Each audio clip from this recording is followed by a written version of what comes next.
سلطان ایوبی نے اپنے ساتھ 4 محافظ لیے۔ باقی محافظ دستے سے کہا کہ وہ ان کے خالی خیمے پر پہرا دیتے رہیں اور کسی کو پتہ نہ چلنے دیں کہ وہ یہاں نہیں ہیں۔ انہوں نے اپنے ساتھ جانے والے عملے سے کہا کہ وہ خاموشی سے فلاں جگہ پہنچ جائیں، وہ ان سے آن ملیں گے۔ انہوں نے اپنا قائم مقام مقرر کیا اور باہر نکل گئے۔ صحرا تاریک تھا، 14 گھوڑے سر پر دوڑے جا رہے تھے۔ صلاح الدین ایوبی تاریکی چھٹنے سے پہلے قاہرہ پہنچ جانا چاہتے تھے۔ علی بن سفیان کو انہوں نے اپنے ساتھ رکھا تھا۔ ان کی فوج پڑاؤ میں گہری نیند سو گئی تھی۔ جاگنے والے سنتریوں کو بھی علم نہیں ہو سکا تھا کہ ان کا سالار اعلیٰ نکل گیا ہے۔ قاہرہ والوں کے تو وہم و گمان میں بھی نہیں تھا کہ سلطان ایوبی مصر میں داخل ہو چکے ہیں۔ رات کا پچھلا پہر تھا جب سلطان ایوبی کا قافلہ قاہرہ میں داخل ہوا۔ انہیں کسی سنتری نے نہ روکا، وہاں کوئی سنتری تھا ہی نہیں۔ سلطان ایوبی نے اپنے ساتھیوں سے کہا، یہ ہے بغاوت کی ابتدا۔ شہر میں کوئی سنتری ہی نہیں، فوج سوئی ہوئی ہے، بے پرواہ بے نیاز، حالانکہ ہم 2 محاذوں پہ لڑ رہے ہیں اور دشمن کے حملے کا خطرہ ہر لمحہ موجود ہے۔ اپنے ٹھکانے پر پہنچتے ہی ایک لمحہ آرام کیے بغیر انہوں نے مصر کے قائم مقام سالار اعلیٰ کو بلا لیا۔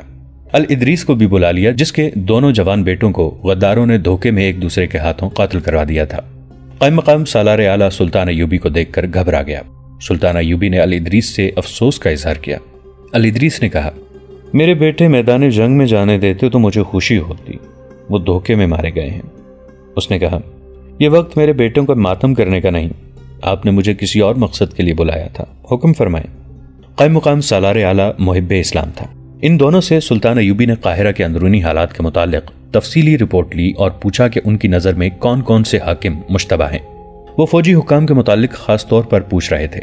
انہیں چند ایک نام بتائے گئے۔ انہوں نے احکام دینے شروع کیے، جن میں اہم یہ تھا کہ مشتبہ حکام کو قاہرہ میں مرکزی کمان میں رہنے دیا جائے اور تمام فوج کو سورج نکلنے سے پہلے کوچ کی تیاری میں جمع کر لیا جائے۔ اور بھی بہت سی ہدایات دے کر سلطان ایوبی نے ایک پلان تیار کرنا شروع کر دیا۔ کچھ ہدایات علی بن سفیان کو دے کر اسے فارغ کر دیا۔ کچھ دیر بعد فوج کے کیمپ میں ہڑبونگ مچ گئی۔ فوج کو قبل از وقت جگا لیا گیا تھا۔ فوج اور انتظامیہ کے مشتبہ حکام کو صلاح الدین ایوبی کے ہیڈ کوارٹر میں بلا لیا گیا تھا۔ وہ حیران تھے کہ یہ کیا ہو گیا ہے۔ انہیں اتنا ہی پتا چلا تھا کہ سلطان ایوبی آ گئے ہیں۔ انہوں نے ان کا گھوڑا بھی دیکھ لیا تھا، لیکن انہیں سلطان ایوبی نظر نہیں آئے تھے اور سلطان ایوبی انہیں ابھی ملنا بھی نہیں چاہتے تھے۔ انہوں نے انہیں کوچ تک فوج سے الگ رکھنے کا بندوبست کر دیا تھا۔ یہی ان کا مقصد تھا۔ ابھی صبح کی روشنی صاف نہیں ہوئی تھی۔ فوج ترتیب سے کھڑی کر دی گئی۔ پیادوں اور سواروں کی صفوں کے پیچھے رسد اور دیگر سامان سے لدے ہوئے اونٹ تھے۔ سلطان ایوبی نے فوج کو یہ ٹریننگ خاص طور پر دی تھی کہ جب بھی فوری کوچ کا حکم ملے، فوج 1 گھنٹے کے اندر اندر جمع رسد اور دیگر سامان کے قافلے کے ساتھ تیار ہو جائے۔ اس ٹریننگ اور مشق کا کرشمہ تھا کہ فوج طلوع صبح کے ساتھ ہی کوچ کے لیے تیار ہو گئی تھی۔ سلطان ایوبی اپنے گھوڑے پر سوار ہو گئے۔ ان کے ساتھ مصر کا قائم مقام سالار اعلیٰ بھی تھا۔ سلطان ایوبی نے فوج کو ایک نظر دیکھا اور ایک صف کے سامنے سے گزرنے لگے۔ ان کے چہرے پر مسکراہٹ تھی اور ان کے منہ سے بار بار یہ الفاظ نکلتے تھے، آفرین، صد آفرین، اسلام کے پاسبانوں، تم پر اللہ کی رحمت ہو۔ صلاح الدین ایوبی کی شخصیت کا اپنا ایک اثر تھا جسے ہر سپاہی محسوس کر رہا تھا۔ ان کے ساتھ ان کی مسکراہٹ اور داد و تحسین کے کلمے سپاہیوں پر اس اثر کو اور زیادہ گہرا کر رہے تھے۔ امیر اور سالار اعلیٰ کا سپاہیوں کے اتنے قریب جانا ہی کافی تھا۔ تمام فوج کا معائنہ کر کے سلطان ایوبی نے مکمل طور پر بلند آواز سے فوج سے خطاب کیا۔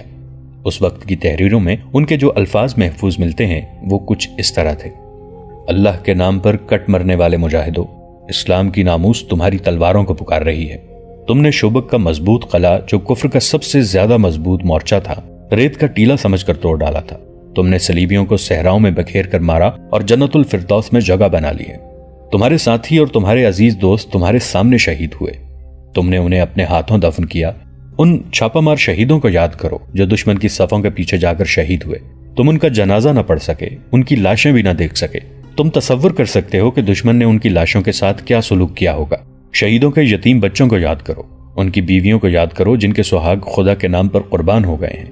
آج شہیدوں کی روحیں تمہیں پکار رہی ہیں، تمہاری غیرت کو اور تمہاری مردانگی کو پکار رہی ہیں۔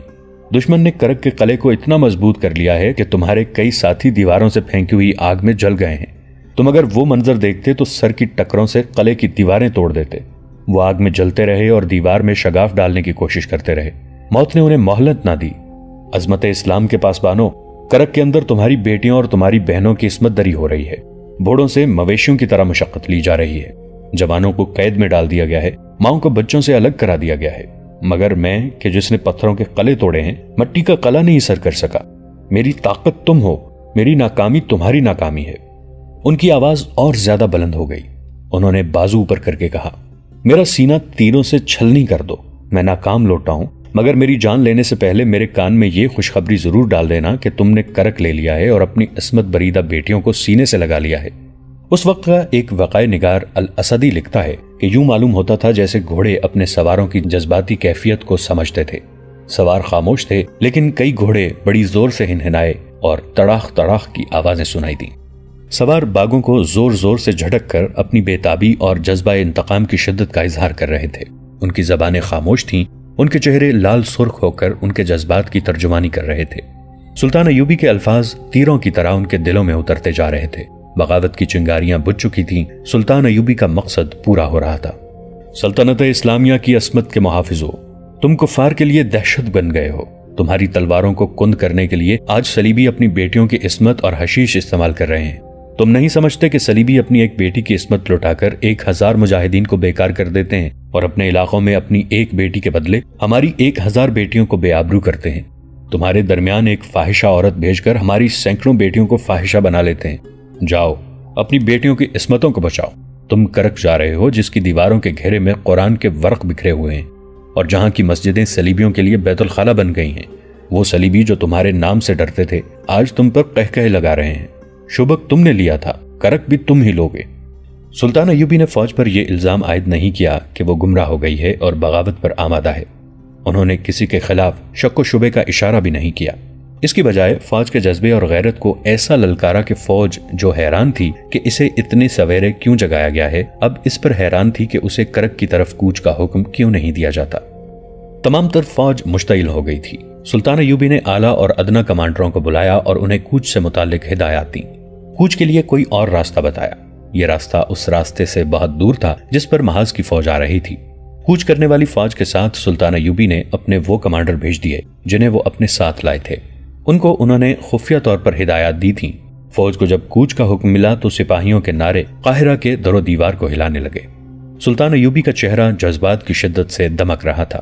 جب فوج ان کی نظروں سے اوجھل ہو گئی تو انہوں نے ایک قاصد کو پیغام دے کر اس پڑاؤ کی طرف روانہ کر دیا جہاں محاذ سے آنے والی فوج رکی ہوئی تھی۔ قاصد کو بہت تیز جانے کو کہا گیا۔ پیغام یہ تھا کہ پیغام ملتے ہی فوج کو قاہرہ کے لیے کوچ کرا دیا جائے۔ فاصلہ 8-10 میل تھا۔ قاصد جلدی پہنچ گیا۔ اسی وقت کوچ کا حکم مل گیا۔ غروب آفتاب کے بعد فوج کے ہراول دستے قاہرہ میں داخل ہو گئے۔ ان کے پیچھے باقی فوج بھی آ گئی۔ اسے رہائش کے لیے وہی جگہ دی گئی جہاں گزشتہ رات کوچ کر جانے والی فوج قیام پذیر تھی۔ سپاہیوں کو کمانڈروں نے بتانا شروع کر دیا کہ پہلی فوج کو محاذ پر بھیج دیا گیا ہے۔ آنے والی فوج بھڑکی ہوئی تھی۔ علی بن سفیان نے انہیں ٹھنڈا کرنے کا انتظام کر رکھا تھا۔ سلطان ایوبی نے دانش مندی سے فوجی بغاوت کا خطرہ بھی ختم کر دیا اور خانہ جنگی کا امکان بھی نہ رہنے دیا۔ انہوں نے اعلیٰ کمانڈروں کو بلا لیا اور اس فوجی حاکم کو بھی بلا لیا جو سرحدی دستوں کا ذمہ دار تھا۔ اس نے یہ معلوم کر کے کہ سرحد پر کتنے دستے ہیں اور کہاں کہاں ہیں، اتنی ہی نفری کے دستے تیار کر کے الصبح مطلوبہ جنگوں کو بھیجنے کا حکم دیا۔ اسے بتایا جا چکا تھا کہ سرحدی دستے ملک سے غلہ اور فوجی ضروریات کا دیگر سامان باہر بھیجنے میں دشمن کی مدد کر رہے ہیں۔ سلطان ایوبی نے ان دستوں کے کمانڈروں کو خصوصی احکامات دیے اور سرحد سے واپس آنے والے پرانے دوستوں سے متعلق انہوں نے حکم دیا کہ انہیں قاہرہ میں لانے کی بجائے باہر سے ہی محاذ پر بھیج دیا جائے۔ سعدیہ دونوں وقت مسجد میں امام کو کھانا دینے جاتی تھی۔ محمود شاگرد کی حیثیت سے مذہب کی تعلیم حاصل کر رہا تھا۔ وہ اس چراگاہ میں بھی چلا جایا کرتا تھا جہاں سعدیہ بکریاں چرایا کرتی تھی۔ وہاں ٹیلے بھی تھے۔ جگہ سرسبز تھی کیونکہ وہاں پانی تھا۔ جگہ گاؤں سے ذرا دور تھی۔ سعدیہ اب محمود کو اپنا محافظ سمجھنے لگی تھی اور اسے یقین ہو گیا تھا کہ محمود اسے کافروں کے قبضے میں جانے سے بچا لے گا، مگر محمود اس کی یہ بات نہیں مانتا تھا کہ اسے فوراً گاؤں سے لے جائے۔ سعدیہ نے اسے بھی یہی کہا تھا کہ وہ اسے اپنے گاؤں چھوڑائے اور یہاں آ کر تعلیم مکمل کر لے۔ محمود اسے بتا نہیں سکتا تھا کہ اس کا گاؤں مصر کے دوسرے سرے پر ہے جہاں وہ اتنی جلدی نہیں جا سکتا۔ اس نے اپنے جاسوسی کے فن کے مطابق یہ یقین کر لیا تھا کہ سعدیہ دشمن کی اعلی کار نہیں۔ اگر محمود کے راستے میں فرض حائل نہ ہوتا تو وہ کبھی کا سعدیہ کو وہاں سے لے جا چکا ہوتا۔ فرض کے علاوہ امام مسجد اس کے محکمے کا افسر تھا جس کی موجودگی میں وہ اپنے فرض میں کوتاہی نہیں کر سکتا تھا۔ امام نے اسے یہ بھی کہا تھا کہ وہ اس کے ساتھ رہے، اس کا کہنا حکم کی حیثیت رکھتا تھا۔ ایک روز اچانک گاؤں میں رونق آ گئی، کچھ اجنبی صورتیں نظر آنے لگیں، ہر کسی کی زبان پر ایک ہی کلمہ تھا، وہ آ رہا ہے، وہ آسمان سے آیا ہے، مرے ہوئوں کو زندہ کرنے والا آ رہا ہے۔ گاؤں کا ہر فرد بہت ہی خوش تھا، وہ کہتے تھے کہ ان کی مرادیں پوری کرنے والا آ رہا ہے۔ سعدیہ دوڑتے آئی اور محمود بن احمد سے کہا، تم نے بھی سنا ہے کہ وہ آ رہا ہے؟ تم جانتے ہو میں اس سے کیا مانگوں گی؟ میں اسے کہوں گی کہ محمود مجھے فوراً یہاں سے لے جائے، پھر تم مجھے لے جاؤ گے۔ محمود کچھ بھی جواب نہ دے سکا، اس نے ابھی تک اس پر اسرار آدمی کو نہیں دیکھا تھا جسے لوگ پیغمبر تک کہتے تھے۔ محمود کی ڈیوٹی کے علاقے میں وہ پہلی بار آ رہا تھا، اس کی کرامات اور معجزوں کی کہانیاں اس علاقے میں کبھی کی پہنچ رہی تھیں۔ محمود باہر نکل گیا تو اجنبی لوگوں میں اسے اپنے 2 ساتھی جاسوس نظر آئے، ان کا علاقہ کوئی اور تھا۔ محمود نے ان سے پوچھا کہ وہ اس علاقے میں کیوں آ گئے ہیں۔ انہوں نے بتایا کہ وہ اس غیب دان کو دیکھنے آئے ہیں، مگر وہ جاسوسوں کی حیثیت سے نہیں آئے تھے بلکہ اس سے پوری طرح متاثر تھے۔ انہوں نے اس کی کرامات کسی جگہ دیکھی تھیں جو انہوں نے محمود کو ایسے انداز سے سنائیں کہ وہ مرعوب ہو گیا۔ دونوں اس غیب دان کو برحق سمجھنے لگے تھے۔ محمود نے سوچا کہ علی بن سفیان کے تربیت یافتہ جاسوس جس سے متاثر ہو جائیں وہ برحق ہو سکتا ہے۔ محمود اس سرسبز جگہ کی طرف چلا گیا جہاں سعدیہ بکریاں اور اونٹنیاں چرانے کے بہانے اسے ملا کرتی تھی، مگر وہاں کچھ اور ہی گہما گہمی تھی۔ اسے دور ہی 2 آدمیوں نے روک لیا اور کہا کہ خدا کا بھیجا ہوا پیغمبر آ رہا ہے، یہ جگہ اس کے لیے صاف کی جا رہی ہے، وہ یہیں قیام کرے گا۔ اس نے دور سے دیکھا کہ ایک ٹیلے میں غار سا بنایا جا رہا تھا اور جگہ ہموار کی جا رہی تھی۔ اب وہاں کسی کو جانے کی اجازت نہیں تھی، گاؤں کے لوگ کام دھندہ چھوڑ کر وہاں جمع ہو رہے تھے۔ اجنبی آدمی جو اس جگہ صفائی وغیرہ کا کام کرتے تھے باری باری آ کر لوگوں کو اس کے معجزے سناتے تھے۔ لوگ مسرور اور مسحور ہوئے جا رہے تھے۔ رات کو بھی لوگ وہاں کھڑے رہے، ان کی عقیدت مندی کا یہ عالم تھا کہ مسجد میں کوئی بھی نہ گیا۔ دوسرے دن کی ابھی صبح طلوع ہوئی تھی کہ لوگ پھر وہیں پہنچ گئے، انہیں دور ہی روک لیا گیا تھا۔ رات کے دوران اجنبی شہروں میں اضافہ ہو گیا تھا، یہ لوگ وہاں گڑھے بھی کھود رہے تھے، ان کے ساتھ چند اونٹ تھے جن پر بہت سارا سامان لدا ہوا تھا۔ یہ سامان کھولا جانے لگا تو انہیں بہت سے خیمے نظر آئے جو کھول کر نصب کیے جا رہے تھے۔ شام گہری ہونے لگی، راتیں تاریک ہوا کرتی تھیں، چاند رات کے پچھلے پہر ابھرتا تھا۔ اس غیب دان کے متعلق بتایا جاتا تھا کہ صرف تاریک راتوں میں لوگوں کو اپنا آپ دکھاتا ہے۔ شام کے بعد بھی گاؤں کے لوگ وہاں موجود رہے۔ ایک طرف گاؤں کی عورتیں بھی کھڑی تھیں جن میں سعدیہ بھی تھی۔ جو جگہ آنے والوں کے لیے صاف کی جا رہی تھی وہاں مشعلیں چل رہی تھیں۔ 2 آدمی ان چند لڑکیوں کے پیچھے سے آئے جن میں سعدیہ تھی۔ لڑکیاں انہیں دیکھ نہ سکیں، سامنے سے 3-4 آدمی آئے، یہ اجنبی لوگوں میں سے تھے۔ لڑکیوں کے قریب آ کر انہوں نے لڑکیوں سے کہا، تم یہاں سے جاتی کیوں نہیں؟ اور وہ لڑکیوں کو ڈرانے کے لیے ان کی طرف دوڑے۔ لڑکیاں بھاگ اٹھیں اور بکھر گئیں۔ کسی نے پیچھے سے سعدیہ کے اوپر کمبل پھینکا، 2 مضبوط بازوؤں نے اسے کمر سے دبوچ لیا۔ ایک ہاتھ سے کسی نے اس کا منہ بند کر دیا، اسے کندھے پر اٹھا کر کوئی دوڑ پڑا۔ ایک تو تاریکی تھی اور دوسری لڑکیاں بھاگ رہی تھیں، اس لیے کوئی بھی نہ دیکھ سکا کہ سعدیہ کو کوئی اٹھا لے گیا ہے۔ دوسری صبح جیسے طوفان آ گیا ہو، گاؤں کے لوگ چراگاہ کی طرف دوڑ پڑے۔ ایک ہجوم چلا آ رہا تھا، اس کے آگے آگے 16-17 اونٹ تھے، ہر اونٹ پر نہایت خوبصورت پالکی تھی، ہر پالکی کے پردے گرے ہوئے تھے، وہ ان میں کہیں کسی پالکی میں تھا۔ آگے آگے دف اور شہنائیاں بج رہی تھیں، بعض لوگ وجد آفرین گونج میں کچھ گنگناتے آ رہے تھے۔ اونٹوں کی گردنوں سے لٹکتی ہوئی بڑی بڑی گھنٹیوں کا ترنم اسی موسیقی کا حصہ معلوم ہوتا تھا۔ ہجوم میں کوئی شور شرابہ نہیں تھا، ہر کسی پر تقدس کا رعب طاری تھا۔ یہ مریدوں اور عقیدت مندوں کا جلوس تھا جو معلوم نہیں کہاں کہاں سے اس کے ساتھ چلے آ رہے تھے۔ ایسی فضا پیدا ہو گئی تھی جیسے پالکیوں والے اونٹ آسمان سے اتر رہے ہوں۔ یہ قافلہ سرسبز جگہ چلا گیا، وہاں ٹیلے زیادہ تھے، ایک جگہ بہت سے خیمے نصب کر دیے گئے تھے، ان میں ایک خیمہ خاصا بڑا تھا۔ تمام لوگوں کو دور ہٹا دیا گیا، پھر کوئی نہ دیکھ سکا کہ پالکیوں میں سے کون نکلا اور کہاں غائب ہو گیا۔ عقیدت مندوں کا ہجوم دور ہٹ کر بیٹھ گیا۔ سعدیہ کے گاؤں کے لوگ ان سے اس مقدس انسان کی باتیں سننے لگے۔ انسانی فطرت کی یہ خاصیت ہے کہ انسان جس قدر گنوار اور پسماندہ ہوتا ہے وہ اتنا ہی سنسنی پسند ہوتا ہے، وہ باتوں میں سنسنی پیدا کرنے کی کوشش کرتا ہے۔ یہی کیفیت وہاں پیدا ہو گئی تھی۔ امام بھی اس ہجوم کو دیکھ رہا تھا اور محمود بھی۔ وہ ابھی کوئی رائے قائم نہیں کر سکتے تھے۔ انہیں قاہرہ سے یہ ہدایت ملی تھی کہ سرحدی علاقے میں کوئی نیا عقیدہ پھیلایا جا رہا ہے، اس کے متعلق تفصیلات معلوم کر کے بتاؤ کہ یہ کیا ہے اور اس کی پشپناہی میں کون لوگ ہیں۔ قاہرہ کو ابھی کوئی تفصیلی اطلاع نہیں ملی تھی۔ اس کی سب سے بڑی وجہ یہ تھی کہ جن علاقوں میں یہ پراسرار آدمی جاتا تھا وہاں کے جاسوس بھی ان کے معجزوں سے مرعوب ہو گئے تھے۔ وہ اس کے خلاف کوئی بات منہ سے نکالنے سے ڈرتے تھے۔ سرحدی دستوں نے بھی ایسا ہی اثر قبول کیا تھا۔ اب اس امام کی باری تھی۔ اسے دیکھنا تھا کہ یہ سب کوئی ڈھونگ ہے، شعبدہ بازی ہے یا کیا ہے۔ اس نے یہ دیکھ لیا تھا کہ لوگ اس کی طرف باتیں سن سن کر اتنے متاثر اور مرعوب ہو گئے ہیں کہ انہوں نے مسجد میں جانا چھوڑ دیا تھا۔ وہ اس کی جھلک دیکھنے کے لیے اس جگہ کے گرد بیٹھے تھے جہاں وہ اونٹ سے اتر کر کسی خیمے میں غائب ہو گیا۔ امام اور محمود وہاں کھڑے تھے۔ سعدیہ کا باپ ان کے پاس آن رکا۔ اس نے پریشانی کے عالم میں یہ بتایا کہ سعدیہ رات سے غائب ہے۔ لڑکیوں نے اسے بتایا تھا کہ انہیں چند آدمیوں نے سامنے سے آ کر ڈرایا اور وہاں سے بھگا دیا تھا۔ ایک لڑکی نے بتایا کہ اس نے وہاں سے پیچھے 2 آدمی دیکھے تھے، اس سے آگے کسی کو علم نہ تھا۔ باپ سعدیہ کی تلاش میں چل پڑا۔ محمود بھی اس کے ساتھ ہو لیا۔ وہاں اسے سعدیہ کہاں مل سکتی تھی مگر وہ باپ تھا۔ بے چینی سے ادھر ادھر گھومنے پھرنے لگا۔ محمود اس کے ساتھ نہیں رہا۔ انہیں ایک اجنبی نے روک لیا اور پوچھا، کیا تم کسی کو ڈھونڈ رہے ہو؟ سعدیہ کے باپ نے اسے بتایا کہ گزشتہ رات اس کی لڑکی لاپتہ ہو گئی ہے۔ مجھے ابھی ابھی کسی نے بتایا ہے کہ تم اس لڑکی کے باپ ہو۔ اجنبی نے سعدیہ کا حلیہ بتا کر کہا، اگر تم اس لڑکی کو ڈھونڈ رہے ہو تو وہ تمہیں یہاں نہیں ملے گی۔ اب تک وہ مصر کی سرحد سے باہر اور بہت دور جا چکی ہوگی۔ گزشتہ شام میں نے ایک گھوڑا دیکھا تھا۔ ایک جوان اور بڑی خوبصورت لڑکی دوسری لڑکیوں سے ہٹ کر گھوڑے کے پاس گئی۔ سوار گھوڑے کے قریب کھڑا تھا۔ لڑکی نے اس کے ساتھ کچھ باتیں کی۔ سوار گھوڑے پر سوار ہو کر چند قدم پرے چلا گیا۔ لڑکی ادھر ادھر دیکھتی اس کے پیچھے چلی گئی۔ آگے جا کر وہ خود ہی سوار کے آگے گھوڑے پر بیٹھ گئی۔ سوار گھوڑا دوڑا کے لے گیا۔ میں دیکھ رہا تھا اور سوچ رہا تھا کہ یہ لڑکی کون ہو سکتی ہے جو ایک سوار کے ساتھ اپنی مرضی سے چلی گئی ہے۔ آج کسی نے بتایا ہے کہ وہ تمہاری بیٹی تھی۔ اسے اب ڈھونڈنے کی کوشش نہ کرو۔ وہ آدمی چلا گیا۔